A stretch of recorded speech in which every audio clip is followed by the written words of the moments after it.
Maromo Jopuonjre 100 gi 20 sikund sekondar ma St Patrick Segere mayudre sub-county ma Lagos-Onga oyudo sir mar ndigni makoro biro reso gi wuoth malach ka gidhi kendo ka gia skul. Migawo mar somo kod riwruok moro midendo ni World Bicycle Relief ochiwo sir mar ndignigo kaka yoro chiwo yot ne chenro mag somo ne nyithindo manyiri.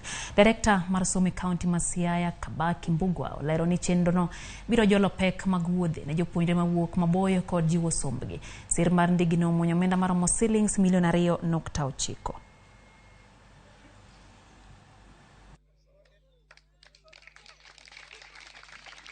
The project is aimed at easing transportation for the girl child, basically, though we also consider the boy child, that in every distribution, we distribute 70% to the girl child and 30% to the boy child. The intention is to get to all the schools within a Lagos-Onga sub-county.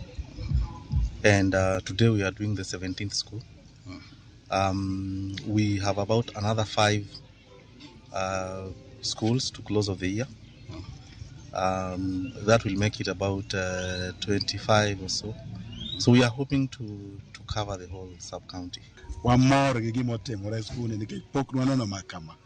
Oyudo ndigni 120 kowuok kuom World Bicycle Relief Foundation. Ndigni gi dhi riembo nyithindwa manyiri gi mayawuoyi kendo gibiro chopo e skul e yo mayot kendo e yo mapiyo kabisa. Ka gisechopo tiyudo ka koro wuoth mana giwuotho kilomita modhuro ka dhi dok chien. Gichopo ka gin fresh, gichopo ka gin energetic, to gidonjo e bugegi. Koro gibiro somo maber, kasto koro bang'e tiyudo ka koro gidhi medo performance margi. Nimepata baiskeli na itanisaidia kuja shuleni mapema kwa vile natoka mbali na barabara yetu